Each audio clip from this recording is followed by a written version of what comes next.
Pour le groupe SRC, la parole est à Monsieur Philippe Wilk. Monsieur le Président, Madame la Ministre, je voudrais en introduction de mon propos remercier à mon tour le Président de la Commission spéciale Alain Claes et le rapporteur Jean Leonetti pour la manière dont ils ont mené les débats sur un sujet ô combien difficile qui transcende, nous avons pu le constater, les appartenances politiques et qui relève de conceptions philosophiques et ou religieuses de la dignité humaine, du libre arbitre, de la liberté individuelle. Les questions que nous avons abordées lors de l'examen du texte, questions directement liées aux avancées scientifiques, ont un impact direct sur les éléments qui structurent la société et l'ensemble des valeurs qui fondent notre vie ensemble. Il y a des moments qui réconcilient avec la vie parlementaire, quelquefois bien décevante, la discussion sur la bioéthique est de cela. Dans le temps très court qui m'est imparti, je voudrais insister sur deux dispositions. L'une passée presque inaperçue, même si on vient de l'évoquer, mais qui, si elle est maintenue, aura des conséquences catastrophiques. Je veux parler de l'alinéa 4 de l'article 22, qui limite la fécondation des ovocytes à 3. C'est, monsieur le rapporteur, une énorme erreur. J'étais, je crois, le seul en commission, avec l'appui de mon groupe politique, à dénoncer cette limitation. En clair, si cette disposition est maintenue lors d'une FIV, les médecins ne pourraient plus féconder que 3 ovules d'un couple stérile, alors qu'aujourd'hui, le nombre d'embryons congelés lors d'une FIV n'est pas limité, ce qui permet des chances supplémentaires de réussir l'implantation. Ce serait en effet une perte de chance majeure pour toutes les femmes à partir de 35-36 ans, chez qui il faut implanter au moins 2 embryons pour qu'elles aient une chance d'avoir un bébé. Je rappelle que chaque année en France, plus de 2000 enfants naissent suite à un transfert d'embryons congelés. C'est près de 11% des naissances. D'ailleurs, si cette disposition avait été mise en place, ce qui vient de se réaliser par le professeur René Friedman et Adolphe Munich, en permettant la naissance d'un petit garçon dont les cellules du cordon ombilical vont soigner son frère atteint d'une grave maladie génétique, n'aurait sans doute pas été possible. Les spécialistes de la FIV sont tous vent debout contre cette limitation. Le professeur René Friedman, Jacques Lanzac du Collège des gynécologues obstétriciens français, Louis Bujon, président de la Fédération des banques de sperme, et encore François Oliven, considèrent que cette disposition s'inscrit dans la droite lignée du discours anti-procréation assistée, anti-congélation, et je partage leur avis. Cette offensive menée par quelques députés UMP ultra-conservateurs, proches des milieux catholiques intégristes, n'est pas acceptable. N'est pas acceptable. Je sais d'ailleurs que beaucoup de députés UMP, et Madame Boyer vient de le prouver, partagent notre point de vue.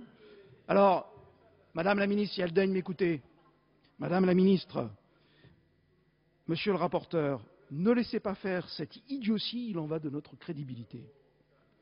Monsieur le Ministre, Madame la Ministre, je vous demande de déposer un amendement de suppression de cet alinéa 4.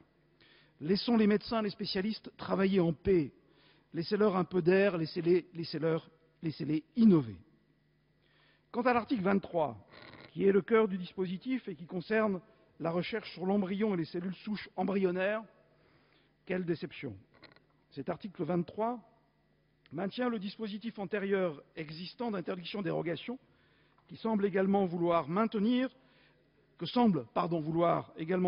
rapporteur et une partie des députés de la majorité, avec comme principale raison qu'il n'y aurait pas de différence entre ce principe et celui d'autorisation encadrée, puisque cela ne gênerait en rien les progrès de la recherche, et que ce dispositif respecterait les convictions attachées à la dignité de l'embryon humain.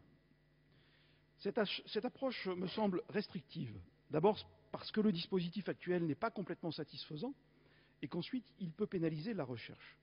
D'ailleurs, lorsqu'on lit dans le rapport, page 63, la définition de l'article 23, je lis « Tout en réaffirmant le principe de l'interdiction de la recherche sur l'embryon et les cellules souches embryonnaires, il aménage de façon désormais permanente les possibilités dérogatoires de mener de telles recherches. » Permanence des possibilités dérogatoires. Ne jouons pas sur les mots, monsieur le... Alors ça veut dire quoi? Ça veut dire autorisation. Ça veut dire autorisation. Donc franchissons le pas. D'ailleurs, le Conseil d'État a lui-même récemment, dans ses recommandations, proposé d'autoriser ces recherches tout en conservant les conditions strictes requises dans le cadre des dérogations.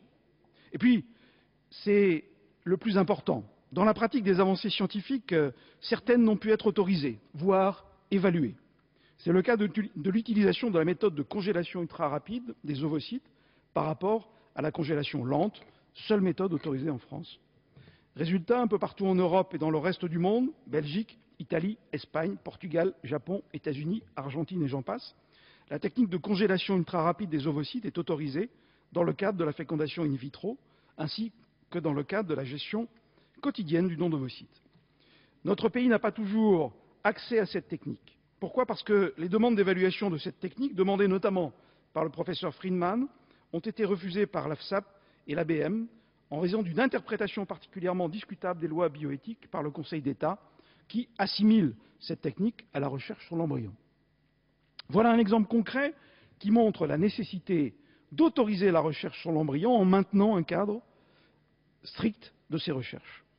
Ce principe aurait le mérite de la clarté, de la lisibilité, de la transparence. On permettrait ainsi de respecter la singularité de l'embryon humain en évitant de porter atteinte à la liberté de la recherche. Aujourd'hui, si le texte n'évolue pas, il laissera perdurer une position ambiguë, tendant à faire croire que certaines recherches seraient plus conformes à l'éthique que d'autres, mettant fin à cette suspicion, d'autant plus que tout le monde s'accorde à reconnaître la qualité des contrôles auxquels procède l'Agence de la biomédecine.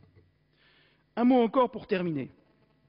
Avec notre principe d'interdiction-autorisation, le chercheur Robert Edwards, pionnier en matière de FIV, aurait certes pu mener ses recherches pour mettre au point la FIV, mais on lui aurait interdit d'aller plus loin. Il n'aurait pas pu créer des embryons.